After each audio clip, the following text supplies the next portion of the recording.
বাংলাদেশে পালাবদল হয়েছে, তা কেটে গিয়েছে প্রায় কয়েক মাস। বাংলাদেশের ক্ষমতার রাশ এখন নোবেল জয়ী মোহাম্মদ ইউনূসের হাতে। তিনি দেশ যেভাবে চালাচ্ছেন তাতে মোটেই খুশি নন বাংলাদেশের অভ্যন্তরের বেশ কিছু দলের একাংশ। এদিকে বাংলাদেশের এই সমন্বয়ক রাজকে চেয়েছিল যে ৭২-এর সংবিধান ছুঁড়ে ফেলে দিতে, ৭২-এর সংবিধানের কবর রচনা করতে চেয়েছিল এই সমন্বয়করা। জামাত শিবিরের বি টিম, এই সমন্বয়করা ৭২-এর। এখানে ভারতের দোষের চেয়ে আমাদের দোষ বেশি আমি দেখি। ভারত বাংলাদেশকে দখল করতে পারবে, কয়েক ঘন্টার ব্যাপার, ঘন্টা নাও লাগতে পারে, কারণ প্যারাটুপসাই সেখানে নামলো সব হাত তুলে বসে থাকবে, কিন্তু বাংলাদেশকে হজম করতে পারবে না। সম্পর্ক হবে। এবার শেখ হাসিনাকে বাংলাদেশে ফেরত পাঠানোর ইস্যুতে সরাসরি বাংলাদেশ সেনাবাহিনীর দিকে তর্জনী তুলেছে ভারত। সম্প্রতি বিবিসিকে দেয়া এক সাক্ষাৎকারে অধিকাংশ ভারতীয় পররাষ্ট্রনীতি বিশেষজ্ঞ এবং কূটনীতিক এই অভিযোগ তুলেছেন। ভারতের শাসক দল বিজেপি এবার কি তাহলে হঠাৎ করে আওয়ামী লীগের অ্যাকশনে কি ডক্টর ইউনূস পদত্যাগ করবেন? আসসালামু আলাইকুম। আওয়ামী লীগ সরকার শেখ হাসিনা পালিয়ে যাওয়ার পর বর্তমানে ক্ষমতা আছেন অন্তর্বর্তী সরকারের প্রধান উপদেষ্টা নোবেলজয়ী ডক্টর মোহাম্মদ ইউনূস। আর এই নোবেলজয়ী ডক্টর মোহাম্মদ ইউনূস ক্ষমতা থাকাকালীন আজকে সারা বাংলাদেশে চাঞ্চল্যের ঘটনা ঘটেছে। তার মধ্যে থেকে আমি আপনাদেরকে এমন কিছু বাছাই করা ভিডিও ফুটেজ দেখাবো যা দেখলে আপনারা সত্যি রীতিমতো অবাক হয়ে যাবেন। তাই বলছি সম্পূর্ণ ভিডিও যদি আমার সাথে থাকবেন তাহলে সবকিছু বুঝতে পারেন ইনশাআল্লাহ। তো দর্শক চলুন আজকে সেই কাঙ্ক্ষিত ভিডিও ফুটেজগুলো আমরা প্রমাণ সহকারে দেখে আসি। বাংলাদেশে পালাবদল হয়েছে, তা কেটে গিয়েছে প্রায় কয়েক মাস। বাংলাদেশের ক্ষমতার রাশ এখন নোবেল জয়ী মোহাম্মদ ইউনূসের হাতে। তিনি দেশ যেভাবে চালাচ্ছেন তাতে মোটেই খুশি নন বাংলাদেশের অভ্যন্তরের বেশ কিছু দলের একাংশ। এদিকে বাংলাদেশের পূর্বতন প্রধানমন্ত্রী শেখ হাসিনা রয়েছেন ভারতে। আমরা এই প্রতিবেদনে আলোচনা করব কিভাবে ৪ রাষ্ট্রের একত্র চেষ্টার ফলে শেখ হাসিনা আবারও তার নিজের জায়গায় ফিরে আসছেন। ইউনূসের হাতে বাংলাদেশের ক্ষমতা থাকাকালীন বিশৃঙ্খলা তৈরি হয়েছে দেশটিতে। পাশাপাশি সংখ্যালঘুদের উপর লাগাতার অত্যাচারের খবর করছে ভারত সহ আন্তর্জাতিক গণমাধ্যমগুলি, যা বিচলিত করছে বহু মানুষকে। এই নিয়ে চুপ করে থাকেনি ভারতও। একাধিকবার ভারতের বিদেশ মন্ত্রক বাংলাদেশের অন্তর্বর্তী সরকারকে সাবধান করেছে, কিন্তু কর্ণপাতই করেননি ইউনূস। বরং সে দেশে হয়ে চলা সংখ্যালঘুদের উপর অত্যাচারের কথা অস্বীকার করেছে বাংলাদেশের তদারকি সরকার। পরে অত্যাচারের ঘটনা স্বীকার করলেও তা কিছু বিচ্ছিন্ন ঘটনা বলে ইউনূস প্রশাসন। কিন্তু সেখানকার পরিস্থিতির উপর লাগাম টানতেই যেন ইচ্ছুক নয় প্রশাসন।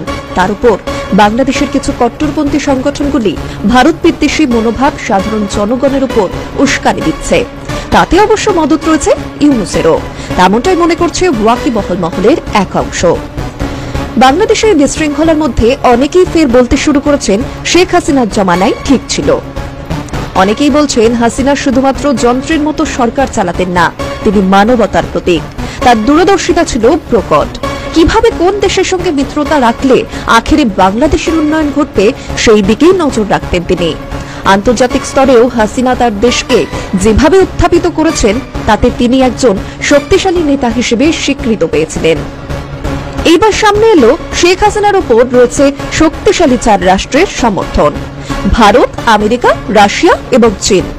বিশ্ব রাজনীতিতে Donald Trump, Narendra Modi, Vladimir Putin এবং সি জিনপিং হল এক একটি শক্তি। আন্তর্জাতিক কূটনৈতিক ক্ষেত্রে নতুন অধ্যায় রচনা করেছে এই ৪ রাষ্ট্রপ্রধান।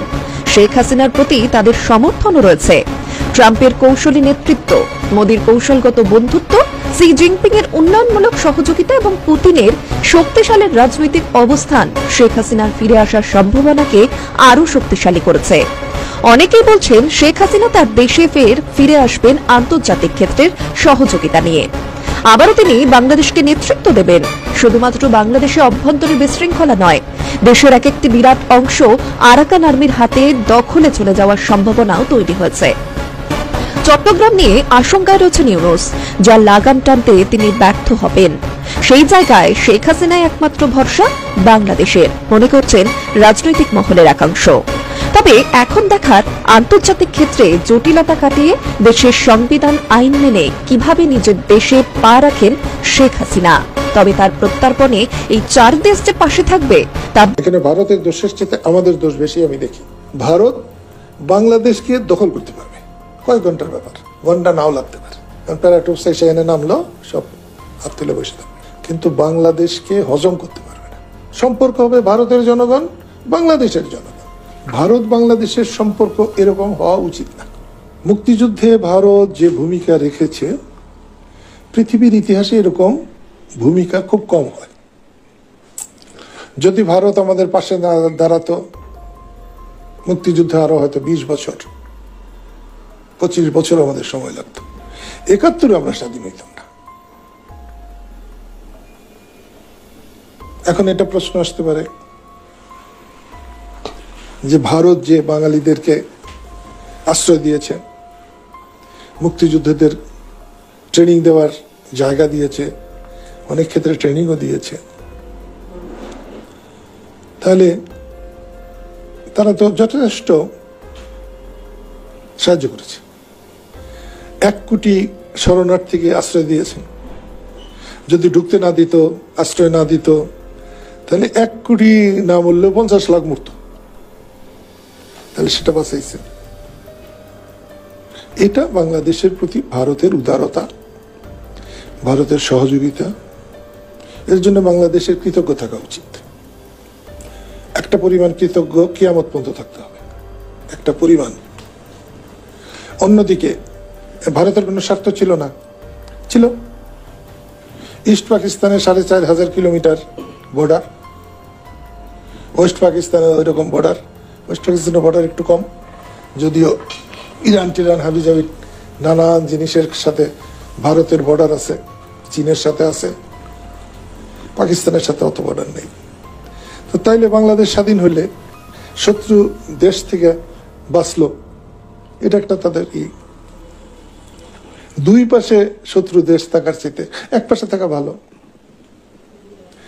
বাংলাদেশকে সাপোর্ট করে যে ভারতকে কেউ পুষতো না, জিজ্ঞেস করতো না, সেই ভারত আমাদের স্বাধীনতার পরপর সারা পৃথিবীতে একটা মানবতাবাদী দেশ, মুক্তিযুদ্ধকামী বা মুক্তিকামী দেশের পক্ষে দাঁড়াইছে। মুক্তিকামী মানুষ সারা পৃথিবীতে তারা সম্মান পাইছে, যেখানে কোন রকম ভারতের মর্যাদা ছিল না। আমাকে স্বাধীনতার 2 বছর পরেই পোরকান বলে একটা, রাজস্থানে একটা পোরকান বলে জায়গা আছে, হেনে বোমা ফাটাইছে। আমাকে ভারতীয় অনেক কূটনীতিকরা, অনেক নেতা আমারে কইছে, আমরা ফোন করলে দিনেই ফোন ধরতো না, আর আমরা পোরকানে বোমা ফাটানোর পরে রাত্রে ফোন করে 2টার সময়, আসমানে উঠে গেছে। এবং আজকে যে পজিশন, এর জন্য আমাদের মুক্তিযুদ্ধ, আমাদের তাদের সঙ্গে যাওয়া, এটাও একটা কাজের কাজ। আমরা ওই পরিবেশ না করলে, ভারত প্রথম যুদ্ধ করেছে 48 সালে কাশ্মীরে, সেখানে ভারত জিতে নাই। তারপরে যুদ্ধ হয়েছে চীনের সাথে 62 সালে, সে যুদ্ধে জিতে নাই। তারপরে যুদ্ধ হয়েছে 65 সালে পাকিস্তান ভারত, সেখানেও তাদের ওই সমান সমান জিত নাই। একমাত্র জিত হতো 71 সালে। ভারতীয়রা ভাবে নাই যে পাকিস্তান আর্মিকে সারেন্ডার করানো যায়, সেটা সম্ভব হয়েছে বাঙালির রক্তের মধ্যে। তাই এক্ষেত্রে ভারতীয়র অবদান যেমন আছে, বাঙালির অবদান আছে। এখন যে সম্পর্ক শেখ হাসিনার সাথে মোদির, এটাও ঠিক না। ডক্টর ইউনূসের সাথে, অধ্যাপক ইউনূসের সাথে অমুকের, এটাও ঠিক না। সম্পর্ক হবে ভারতের জনগণ, বাংলাদেশের জনগণ, ভারতের সাথে বাংলাদেশের। সেটাকে নাড়াচাড়া করানোর জন্য সরকারের সাথে একটা থাকবে, সম্পর্ক থাকবে, কিন্তু ভাবমূর্তিটা বা দেশের সম্পর্ক হবে 2 দেশের সাথে। সেটা কখনো হয়নি। আজকে কেউ যদি বলে যে শেখ হাসিনাকে আশ্রয় দিয়ে ভারত খুব ভালো কাজ করছে, এটাও ঠিক না। তাকে আশ্রয় না দিলেও ভারত খুব একটা লাভবান হতো না। ভবিষ্যতে ভারতের সঙ্গে অতটা বেশি ওঠা বসা। আমাদের উচিত হচ্ছে ভারতের সাথে সমমর্যাদার রাষ্ট্র হিসেবে চলা। ঠিক আছে, তারা 100 কোটি 150 কোটি লোকের দেশ, কিন্তু আন্তর্জাতিক পরিমণ্ডলে কোনো একটা মিটিংয়ে বসলে ওর প্রধানমন্ত্রীরও একটা সিট দিব, আমার প্রধানমন্ত্রীরও একটা সিট দেবে। ভারত 150 কোটি লোকের দেশ বলে তার জন্য 3টা সিট, এটা কিন্তু হবে না, একটা সিটই হবে। তাদের একটা নেতাই বক্তৃতা করবে, কথা বলবে, আমাদেরও একটা নেতাই কথা বলবে। চীনের 200 কোটি মানুষ, তার জন্য 10টা সিট হবে না, চীনের একটা সিট হবে। সেই জন্য মর্যাদাটা সমমর্যাদাপূর্ণ হওয়া দরকার। এখানে ভারতের দোষের চেয়ে আমাদের দোষ বেশি আমি দেখি, কারণ আমি ভারতে 16 বছর থাকছি, কোনোদিন মনে হয় নাই যে তারা আমাদের কোনো কথা গিলাতে চাইছে বা কোনো কথা চাপিয়ে দিতে চাইছে। এখন আমরা যদি যে তাদের গোলামি করি তাহলে কি করার আছে? কে এরপরেও করবে? এরপরেও করবে কিভাবে? হস্তক্ষেপ করে, বুদ্ধিশুদ্ধি দেয়, এই তো টাকা পয়সা দেয়, ওটা এক রাষ্ট্রের আর রাষ্ট্রের সিস্টেম দিবই। কিন্তু আমরা যদি এইখানে যদি বিএনপি যদি ওই পরিমাণ পপুলার হইতো, বিএনপি সংগঠন মস্ত বড় সংগঠন আছে, কিন্তু তারা যদি নিবেদিত হতো তাহলে এই শেখ হাসিনা কবে উড়ে যেত? কত টাকা দেয়? 1000 কোটি, 5000 কোটি আওয়ামী লীগকে দিয়েছে, বিএনপিকে হয়তো দেয়নি। তো আওয়ামী লীগকে 5000 কোটি দিলে বিএনপিকে 1000 কোটি দিছে। 1000 কোটি কেন, 100,000 কোটি দিল, মানুষ যদি থাকতো তাইলে তো হতো না। এবং এই যে বৈষম্য বিরোধী আন্দোলন, যদি এরশাদ না মানতেন, এর সাথে যদি টাকার দরকার না হইতো, অত টাকা না নিতেন, আমি নিজের চরিত্র ঠিক রাখছি না, আরেকজনকে বললে কি হবে? এর তো ফল এইটাই। এখন ভারতীয় মিডিয়াতে যে প্রচার অপপ্রচার, চট্টগ্রাম দখল সহ, এগুলো সবই বুকাস। এটা নিয়ে আরেকদিন বলবো যে ভারত চীনকে দখল করতে পারে এবং দখল করে রাখতেও পারবে, যদি করে কখনো, সেই সামর্থ্য হবে। ভারত আমেরিকাকে দখল করে হজম করতে পারবে, যদি পারে আর কি, কোনো প্রবলেম হবে না তাদের। কিন্তু ভারত বাংলাদেশকে দখল করতে পারবে, কয়েক ঘন্টার ব্যাপার, ঘন্টা নাও লাগতে পারে। প্যারাটুপসাই এনে নামলো, সব হাত তুলে বসে থাকবে, কিন্তু বাংলাদেশকে হজম করতে পারবে না, সে ক্ষমতাই নেই ভারতের। বাংলাদেশকে চালাতে পারবে না, রাজনীতি অচল হয়ে যাবে। এবং এটা অচল হওয়ার কারণ হচ্ছে 47-এ যখন দেশ স্বাধীন হয়েছে, ভারত পাকিস্তান হয়েছে, তখনও যারা ছিলেন তাদের মাথা ছিল না এমন না, আমাদের সাথে অনেক বেশি বড় মাথা ছিল তাদের। আজকে পশ্চিমবঙ্গে 42টা সিট, এই 42 সিটের জন্য ভারত কাঁপে এখনো। বিহারে 40 সিট, উড়িষ্যাতে 21 সিট, আর আমাদের এটা ছিল বাংলা, বিহার, উড়িষ্যা, আসামে 14 সিট। এখন যদি বাংলাদেশকে দখল করে নিয়ে যায়, মনে করে এত দয়া, তাহলে শুধু বাংলাতেই, পশ্চিমবঙ্গ হোক, পূর্ববঙ্গ হোক আর বাংলা হোক, সিট হবে 100টার বেশি এই প্রভিন্সে। সেখানে যদি বিহার যোগ করে, সেখানে যদি উড়িষ্যা যোগ করে, ঝাড়খণ্ড বলে একটা দেশ আছে পশ্চিমবাংলার গায়ে, পশ্চিমবাংলার গায়ে উত্তরপ্রদেশ আছে, উত্তরপ্রদেশের 80টা সিট, ওখান থেকে যদি 20টার দিকে আসে, তাহলে সিট হবো কতটি?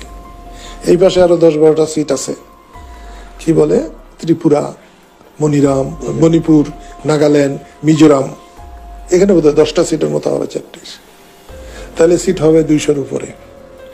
80 সিটের ধাক্কায়, উত্তরপ্রদেশের ধাক্কাই কুলাইতে পারতেছে না। এই প্রথম, আরেকবার নরসিংহ রাও হয়েছিল প্রধানমন্ত্রী, এছাড়া সব উত্তরপ্রদেশ। আর এখানে 200 সিট হলে সব বেঙ্গল, প্রধানমন্ত্রী হবে বেঙ্গল, প্রেসিডেন্ট হবে বেঙ্গল, ওরা মরতে রাজি আছে, কিন্তু বেঙ্গলের হাতে ভারত দিবে না। তো তাইলে দখল করে চিরাগাং নিতেছে, অমুক নিতেছে, এলে শুই না কোনো লাভ আছে? সম্মানিত দর্শক, আশা করছি আপনারা সবগুলো ভিডিও পড়তে মনোযোগ সহকারে দেখেছেন। অন্তর্বর্তী সরকারের প্রধান উপদেষ্টা ডক্টর মোহাম্মদ ইউনূস ক্ষমতা থাকাকালীন আজকে সারা বাংলাদেশে যেসব গুরুত্বপূর্ণ ভিডিও ফুটেজ ঘটেছে তা কিছু তা বুঝতে পেরেছেন। এই বিষয়ে আপনাদের একটি গুরুত্বপূর্ণ মতামত অবশ্যই কমেন্ট করবেন। চলুন এর বিষয়ে আমরা ভিডিও ফুটেজ প্রমাণ সহকারে দেখে আসি। আমরা আজকে যে জিনিসটি দেখলাম যে সেটি হচ্ছে যে এই সমন্বয়করা আজকে চেয়েছিল যে ৭২-এর সংবিধান ছুঁড়ে ফেলে দিতে, ৭২-এর সংবিধানের কবর রচনা করতে চেয়েছিল এই সমন্বয়করা, জামাত শিবিরের বি টিম। এই সমন্বয়করা ৭২-এর সংবিধান, বঙ্গবন্ধু এগুলো বাংলাদেশ থেকে মুছে ফেলতে চেয়েছিল, মুক্তিযুদ্ধকে মুছে ফেলতে চেয়েছিল আজকে শহীদ মিনারে। কিন্তু এই বাংলাদেশের জনগণ তাদের ডাকে সাড়া দেয়নি। আমি এই জন্য বাংলাদেশের জনগণকে ধন্যবাদ জানাতে চাই বাংলাদেশের সেনাবাহিনীকে, যারা যে সেনাবাহিনীর চাপের মুখে, যে সেনাবাহিনীর ভয়ে এই সমন্বয়করা ৭২-এর সংবিধান স্থগিত করতে পারেনি, ৭২-এর সংবিধান ছুড়ে ফেলতে পারেনি। এবং পাশাপাশি আমি বিএনপিকে ধন্যবাদ জানাই যে বিএনপি ৭২-এর সংবিধানের পক্ষে অবস্থান নিয়েছে। এই জন্য আমি বিএনপিকে ধন্যবাদ জানাই। বিএনপির সাথে আমাদের রাজনৈতিক মতবিরোধ থাকতে পারে, আদর্শিক মতবিরোধ থাকতে পারে, বাট বিএনপি রাজনৈতিক দল হিসাবে এখন এটি সঠিক সিদ্ধান্ত নিয়েছে, ৭২-এর সংবিধানের সাথে পাশে দাঁড়িয়েছে। এই জন্য আমি বিএনপিকেও ধন্যবাদ জানাই।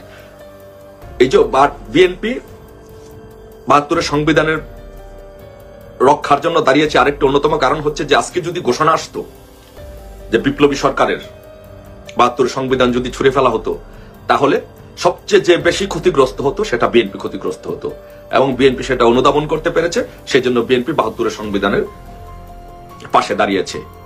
একইভাবে, একই কায়দায় অল্প কিছুদিনের মধ্যে খুব শীঘ্রই বিএনপি আওয়ামী লীগের পাশে দাঁড়াবে এদেশে গণতন্ত্র রক্ষার জন্য, এদেশে গণতন্ত্রকে টিকিয়ে রাখার জন্য, সাংবিধানিক সরকার ফিরিয়ে আনার জন্য, দেশটাকে রক্ষা করার জন্য অল্প কিছুদিনের মধ্যে বিএনপি আবার আওয়ামী লীগের সাথে এসে দাঁড়াবে। আওয়ামী লীগকে বলবে, ভাই আসুন আপনারা নেতৃত্ব দেন, আমরা আপনাদের সাথে আসি, আমরা দেশটাকে রক্ষা করব, যেমন যেটা 1/11 হয়েছিল। একই কাজ বিএনপি এবারও করবে। বাট এখন যে জিনিসটা বলতে চাই যে সেই জিনিসটা হচ্ছে, এখন দেখেন এই সমন্বয়কদের, এই জামাত শিবিরের বি টিম সমন্বয়কদের কিন্তু পরাজয় কিন্তু হয়ে গিয়েছে, বাংলাদেশ থেকে ওদের কবর রচিত হয়ে গিয়েছে। এখন সেটাকে দাফন কাফন করতে হবে এদের। এরা কিন্তু এদের মৃত্যু, রাজনৈতিক মৃত্যু ওদের হয়েছে। এখন যেটা করতে হবে, এদের বাংলাদেশের মাটিতে এই সমন্বয়কদের, জামাত শিবিরের বি টিম, এই সমন্বয়কদের বাংলাদেশে কবর রচনা করতে হবে। ওরা প্রত্যেকটা ক্ষেত্রে ৫ তারিখের পর থেকে ওদের প্রত্যেকটা দাবি, প্রত্যেকটা আন্দোলন ওদের ব্যর্থ হয়েছে। জনগণ এদের পাশে, কেউ ওদের পাশে দাঁড়ায়নি। এরা বলেছিল যে রাষ্ট্রপতিকে অপসারণ করবে, রাষ্ট্রপতিকে অপসারণ করতে পারেনি, তাদের পরাজয় হয়েছে। এরা বলেছিল ৭২-এর সংবিধান ছুঁড়ে ফেলে দিবে, সেটা করতে পারেনি। এরা বলেছিল উপদেষ্টা, ৩ জন নতুন উপদেষ্টাকে ওরা, মুস্তাফা সরোয়ার ফারুকীকে ওরা পদত্যাগ করাতে চেয়েছিল, কিন্তু সেটা পারেনি। একের পর এক ওদের পরাজয় হয়েছে। আজকে এদের সর্বশেষ পরাজয় হয়েছে, আজকে এদের মৃত্যু হয়েছে। এদের ডাকে বাংলাদেশের কোন জনগণ, কোন রাজনৈতিক দল ওদের ডাকে সাড়া দেয়নি। বাংলাদেশের কোন জনগণ ওদের ডাকে কর্ণপাত করেনি। বাংলাদেশের প্রশাসন ওদের ডাকে কর্ণপাত করেনি। বাংলাদেশের প্রশাসন ওদের ডাকে কেউ সাড়া দেয়নি। প্রশাসন থেকে বলা হয়েছে যদি ওরা ঘোষণা করে, বিপ্লবী সরকার যদি ৭২-এর সংবিধান স্থগিত ঘোষণা করে ফেলে দেয়, তাহলে সেনাবাহিনী ক্ষমতা নিবে। এই জন্য ওরা পিছু হটেছে। তাই এদের মৃত্যু হয়েছে আজকে। এখন এদের কবর রচনা করতে হবে। তাই এখন আমি বাংলাদেশের মানুষের কাছে, বাংলাদেশের সকল মুক্তিযুদ্ধের পক্ষের শক্তির কাছে আমি একটি অনুরোধ করব, একটা স্লোগান তুলবো বাংলাদেশে। সেই স্লোগানটা হচ্ছে, গড়ে গড়ে খবর দে, সমন্বয়কদের কবর দে, জনে জনে কবর দে, সমন্বয়কদের কবর দে। কারণ এখন এই সমন্বয়কদের কবর দেওয়ার সময় হয়েছে। এই সমন্বয়কদের দিন শেষ। কারণ এই সমন্বয়করা যা করছে বাংলাদেশে, তা এদেশের জনগণ মেনে নেয় না, মেনে নিবে না। এদেশের জনগণ হারে হারে টের পাচ্ছে যে বঙ্গবন্ধু কন্যা শেখ হাসিনা বাংলাদেশের জন্য কি করেছে। আপনারা দেখেন যে এই ৫ তারিখের পর থেকে বাংলাদেশে কোথাও কোন রাস্তায় একটি ইটের ছুরকি ফেলা হয়েছে কেউ বলতে পারবেন? বাংলাদেশে কোথাও কোন একটি বাঁশের সাঁকো নির্মাণ করা হয়েছে কেউ বলতে পারবেন? বাংলাদেশে কোন গরিব দুঃখী মানুষের কাছে 1 কেজি চাউল দিয়েছে কেউ বলতে পারবে? বাংলাদেশের নতুন কোনো বাস, ট্রেন, বিমান তো দূরের কথা, একটি রিক্সা এই সরকার নামিয়েছে, আপনি বলতে পারবেন? এই দখলদাররা নামিয়েছে, আপনারা বলতে পারবেন? বলতে পারবেন না। বরং বাংলাদেশটাকে ধ্বংস করা হয়েছে, বাংলাদেশটাকে ধ্বংস করেছে। 5 তারিখের পর থেকে আপনারা দেখেন কত হাজার হাজার কোটি টাকা ধ্বংস করা হয়েছে। গার্মেন্টস শিল্পটাকে একেবারে ধ্বংস করে শেষ করে দেওয়া হয়েছে। এখন ইউনূস চাচ্ছে সেনাবাহিনী নিয়ে খেলতে, এই জামাতের বি টিম চাচ্ছে সেনাবাহিনী নিয়ে খেলতে, সেনাবাহিনীকে বিতর্কিত করতে, সেনাবাহিনীকে ব্যবহার করতে। বাট আমাদের দেশবাসী, শান্তিপ্রিয় সেনাবাহিনী, চৌকস সেনাবাহিনী ওদের ডাকে সাড়া দেয় নাই। ওরা জনগণের পক্ষে দাঁড়াইছে, ওরা আবারও আওয়ামী লীগের পক্ষে দাঁড়িয়েছে, আওয়ামী লীগের পক্ষে দাঁড়াবে। এখন সেনাবাহিনীর মধ্যে ভিতরে কথা হচ্ছে যে শেখ হাসিনাই ভালো ছিল, শেখ হাসিনা আমাদের পাশে দাঁড়াতো, শেখ হাসিনা আমাদের জন্য সুযোগ সুবিধা দিত, বাড়ি দিত, গাড়ি দিত, সবকিছু দিত, আমাদের জন্য সর্বোচ্চ সুযোগ সুবিধা দিত আওয়ামী লীগ। এখন প্রত্যেকটি সেনাবাহিনী বলা শুরু করেছে যে তাদের জন্য বাংলাদেশ সরকার, আওয়ামী লীগ সরকার এবং শেখ হাসিনা কি করেছে। তো এই জন্য বাংলাদেশ সেনাবাহিনী এখন আবার আওয়ামী লীগের পাশে দাঁড়িয়েছে। তাই এখন আমি বলবো যে বাংলাদেশে এই জামাতের বি টিম সমন্বয়কদের আজকে তাদের মৃত্যু হয়েছে। এখন তাদের কবর রচনা করার জন্য আমাদেরকে প্রস্তুত নিতে হবে, ঘরে ঘরে দুর্গ গড়ে তুলতে হবে, প্রত্যেকটি মানুষকে আমাদেরকে উদ্বুদ্ধ হবে। আমি একটি কথা আপনাদেরকে বলি, আপনারা যারা মনোবল হারাচ্ছেন, আমাকে প্রশ্ন করছেন যে আমরা কবে দাঁড়াবো, কবে ঘুরে দাঁড়াবো, কবে আমাদের ভালো হবে। আমাদের ভালো হওয়া শুরু হয়েছে, এটা তো শুধু সময়ের ব্যাপার। আমরা ঘুরে দাঁড়িয়েছি ইনশাল্লাহ, শুধু সময়ের ব্যাপার যে আমরা কখন আবার আমরা ইনশাল্লাহ আমাদের আগের অবস্থানে ফিরে যাব। আমি বলেছি যে ওরা টিকবে না, ওরা টিকে থাকতে পারবে না, সাময়িক সমস্যা হতে পারে। ধরেন আপনার যদি জ্বর আসলে সেটা 2 দিন থাকে, 3 দিন থাকে, তারপর আস্তে আস্তে কি প্যারাসিটামল খালি সেটা চলে যায়। সব বিপদ আপদ অনেক কিছু হয়, কিন্তু সেটা থাকে না। এই যে এরা সাময়িক, আপনার বাড়িতে ধরেন আপনার বাড়িতে ডাকাত ঢুকেছে, রাত্রে একদল ডাকাত যে 10-12 জন ডাকাত গিয়ে আপনার বাড়ি দখল করে ফেলেছে, আপনাদেরকে জিম্মি করে সবকিছু লুটপাট করার চেষ্টা করছে, দখল করছে। কি হবে? ভোর হওয়ার আগেই কিন্তু সেই ডাকাতরা চলে যাবে, কারণ তাদের পরিচয় কি? তারা ডাকাত। জনগণ যখন জেগে উঠবে তখন তাদেরকে মারবে, তাদেরকে পিটাবে, তাদেরকে গণপিটুনি দিয়ে মেরে ফেলবে। একইভাবে এই যে সমন্বয়করা এবং ইউনূস গংরা, এরা যে রাষ্ট্র ক্ষমতা দখল করেছে, এরা দেশের ডাকাত। এদের কোনো সাংবিধানিক ভিত্তি নেই, এদের কোনো বৈধতা নেই, এদের কোনো আইনি ভিত্তি নেই, এরা হচ্ছে ডাকাত। বাংলাদেশের জনগণ যখন জেগে উঠবে, ভোরের সূর্য যখন উঠবে, তখন এই ডাকাতরা পালিয়ে যাবে। তখন যদি এই ডাকাতরা ধরা পড়ে পালিয়ে যাওয়ার আগে, তাহলে তাদের গণপিটুনিতে তাদের মৃত্যু হবে। আর তারা যদি পালিয়ে যেতে পারে তাহলে তো বেঁচে গেল। আর তখনই আবার যে বাড়ির মালিক বাড়িতে থাকবে। মাঝখানে কি হবে? যে ডাকাতি করতে গিয়ে যে ঘরের আলমারি, স্টিলের আলমারি, এগুলো যে ভাঙচুর করেছে, ক্ষতিগ্রস্ত হয়েছে বাংলাদেশ, ক্ষতিগ্রস্ত হয়েছে বাড়িওয়ালা। একইভাবে বাংলাদেশের এই যে ইউনূস দখলদার ডাকাত সমন্বয়কারীরা বাংলাদেশকে দখল করেছে, বাংলাদেশ সাময়িকভাবে ক্ষতিগ্রস্ত হয়েছে, সাময়িকভাবে ক্ষতিগ্রস্ত হচ্ছে। যখন বাংলাদেশের জনগণ জেগে উঠবে, যখন বাংলাদেশের জনগণ, ভোরের সূর্য যখন উদয় হবে, যখন সূর্য দেখা দিবে, ওরা পালিয়ে যাবে। কিন্তু মাঝখানে ওদের যে ধ্বংসযজ্ঞ, এই ধ্বংসযজ্ঞ কিছুটা রয়ে যাবে। বাংলাদেশ ক্ষতিগ্রস্ত হয়েছে, যেমন গার্মেন্টস শিল্প ক্ষতিগ্রস্ত হয়েছে, রাস্তাঘাট ক্ষতিগ্রস্ত হয়েছে, সচিবালয়ে আগুন দিয়েছে, বিভিন্ন স্কুল কলেজ মাদ্রাসা পুড়িয়ে দেওয়া হয়েছে, পুলিশদেরকে হত্যা করা হয়েছে, মানুষদেরকে হত্যা করা হয়েছে। এই যে ক্ষতিগ্রস্ত গুলো হয়েছে, 5 তারকা হোটেল জ্বালিয়ে পুড়িয়ে দেওয়া হয়েছে, শাহিন চাকলাদারের প্রাণ আরাফেল গ্রুপ জ্বালিয়ে পুড়িয়ে দেওয়া হয়েছে, গাজীর ফ্যাক্টরি জ্বালিয়ে পুড়িয়ে দেওয়া হয়েছে। এই যে ক্ষতিগুলো হলো, এটি হচ্ছে ডাকাতরা যখন ডাকাতি করতে গিয়ে যেমন আলমারি ভাঙে, স্টিল আলমারি ভাঙে, ভাঙচুর করে স্বর্ণ গয়নার জন্য, একইভাবে এরাও এই কাজটি করেছে। বাট ইনশাল্লাহ অতি শীঘ্রই ভোরের সূর্য দেখা দিবে। সূর্য উঠতে শুরু করেছে, ভোরের সূর্য উঠতে শুরু করেছে, মানুষ জেগে উঠতে শুরু করেছে। আজকে ওদেরটাকে কেউ সাড়া দেয়নি, ওরা এখন পালাবার সময়। তাই আমি বলবো সবাইকে জেগে উঠুন, ঐক্যবদ্ধভাবে জেগে উঠুন। বাংলাদেশ আওয়ামী লীগ যখন ঐক্যবদ্ধভাবে জেগে ওঠে, তখন পাকিস্তানি দোসররা পালিয়ে যায় দেশ থেকে। পাকিস্তান পালিয়ে গিয়েছিল, পাকিস্তানের দোসররা পালিয়ে যাবে। আর এই কবর, ফাইনাল কবর ওদের রচিত হবে যেদিন ডোনাল্ড ট্রাম্প শপথ নেবে। ডোনাল্ড ট্রাম্প শপথ নেওয়ার পরে ওদের ফাইনাল কবর রচিত হবে।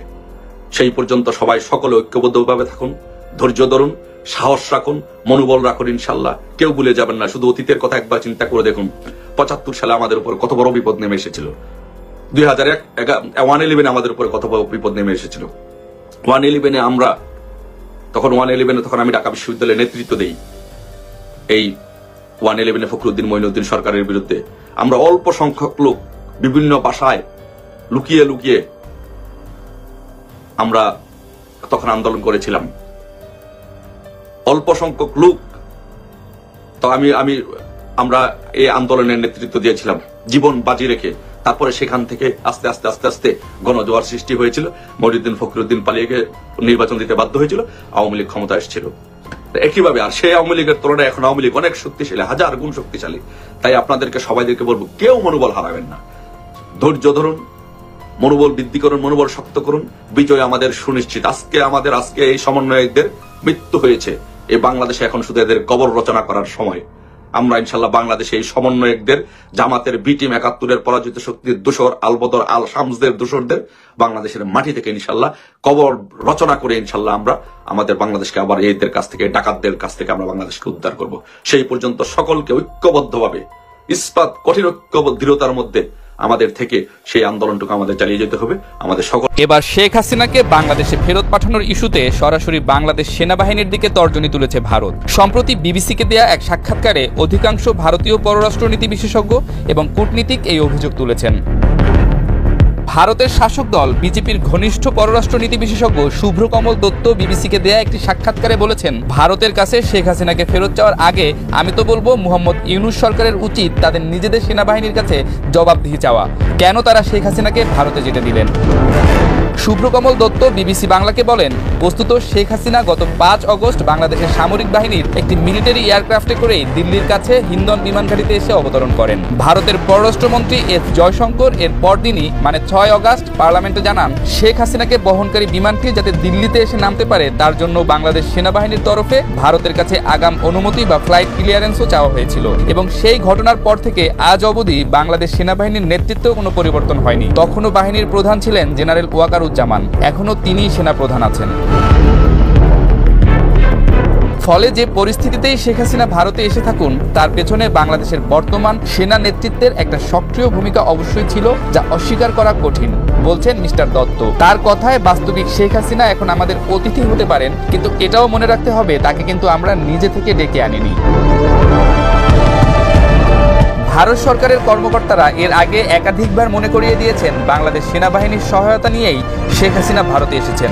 ভারত কিন্তু তাকে বিমান পাঠিয়ে ইভ্যাকুয়েট করেনি বা তুলে নিয়ে আসেনি। ফলে 5 অগস্টের সেই ঘটনাক্রম আর শেখ হাসিনার প্রত্যার্পণের অনুরোধকে বেশ কিছুটা দুর্বল করে দিচ্ছে বলেই ভারতের বিশ্বাস বলে উল্লেখ করা হয় ওই প্রতিবেদনে।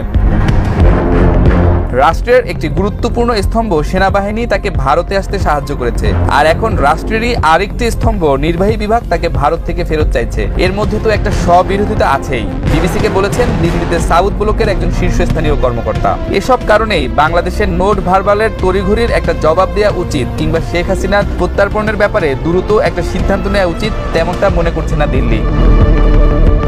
প্রত্যার্পণ চুক্তির বিশেষ ধারায় রয়েছে, যাকে ফেরত চাওয়া হচ্ছে তাকে কোনো প্রত্যার্পণযোগ্য অপরাধের মামলায় ফেরার আসামি হতে হবে। এখন শেখ হাসিনা যখন ভারতে এসে নামেন, তখন তিনি কিন্তু কোনো ফেরার আসামি বা এফসি ছিলেন না। ভারতের সাবেক শীর্ষস্থানীয় কূটনীতিবিদ পিনাক রঞ্জন চক্রবর্তী এ যুক্তি দেখিয়ে বিবিসি বাংলাকে বলেন, মনে রাখতে হবে 5 অগস্ট তারিখেও শেখ হাসিনার নামে সে দেশে কোনো মামলা ছিল না। ফলে ভারত যখন তাকে আতিথেয়তা দিচ্ছে, সেই মুহূর্তে তিনি কিন্তু কোনো ফেরার আসামি নন। মিস্টার চক্রবর্তী আরও যুক্তি দিয়েছেন, এখন শেখ হাসিনা দেশ ছাড়ার পর যদি তার বিরুদ্ধে দেশ জুড়ে শত শত মামলা একসঙ্গে দায়ের করা হয়ে থাকে, তাহলে এটা মনে করার যথেষ্ট কারণ থাকতে পারে এগুলো রাজনৈতিক প্রতিহিংসামূলক, যার ভিত্তিতে প্রত্যার্পণের কোনো প্রশ্নই ওঠে না। তাহলে কি ধরে নেওয়া যেতেই পারে, অনুরোধ যে আকারেই আসুক বা যতই জোরালো সাক্ষ্য প্রমাণ পেশ করা হোক, ভারত কোনো অবস্থাতেই শেখ হাসিনাকে ফেরত দেবে না? পিনাক রঞ্জন চক্রবর্তী বিবিসি বাংলাকে এই প্রশ্নের জবাবে বলেছেন, না, বিষয়টা ঠিক সেরকম নয়। যদি সব নিয়ম মেনে এবং আধঘাট বেঁধে ভারতের কাছে এই অনুরোধ জানানো হয়, তাহলে ভারত নিশ্চয়ই সেটা বিবেচনা করবে। ঢাকায় ভারতের সাবেক এক হাই কমিশনারের ধারণা, এক্ষেত্রে একটি নোট ভার্বালের চেয়ে হয়তো অনেক বেশি কার্যকরী হতো একটি লেটার রোগেটরি। ল্যাটিনে রোগেটোরিয়াস কথার অর্থ হলো তথ্য জানতে চাওয়া, আর লেটার রোগেটরি হলো এক দেশের আদালত যখন অন্য দেশের আদালতের কাছে কোনো বিষয়ে আইনি সহায়তা চেয়ে চিঠি দেয়। সেটা কোনো অভিযুক্তের বিরুদ্ধে সাক্ষ্য প্রমাণ হতে পারে, কিংবা আইনি প্রক্রিয়ায় সাহায্য করার অনুরোধ হতে পারে। সুতরাং এক্ষেত্রে বাংলাদেশের আদালত বা আন্তর্জাতিক অপরাধ ট্রাইব্যুনাল যদি ভারতের বিচার সুপ্রিম কোর্টের কাছে শেখ হাসিনার বিচার প্রক্রিয়ায় সহায়তা চেয়ে কোনো চিঠি দিত, সেটার প্রভাব এই দায়সারা নোট ভার্বালের চেয়ে অনেক বেশি হতো বলে। তো সম্মানিত দর্শক শ্রোতা, আশা করছি আপনারা সম্পূর্ণ ভিডিও ফুটেজগুলো মনোযোগ সহকারে দেখেছেন। অন্তর্বর্তী সরকারের প্রধান উপদেষ্টা নোবেলজয়ী ডক্টর মোহাম্মদ ইউনূস ক্ষমতা থাকাকালীন আজকে সারা বাংলাদেশের ঘটনার সাথে আমাদের কি হচ্ছে তাও বুঝতে পেরেছেন। এই বিষয়ে আপনাদের একটি গুরুত্বপূর্ণ মতামত অবশ্যই কমেন্ট করবেন। আজ এ পর্যন্তই, দেখা হচ্ছে অন্য একটি ভিডিওতে। সে ভালো থাকবেন, সুস্থ থাকবেন। আল্লাহ হাফেজ।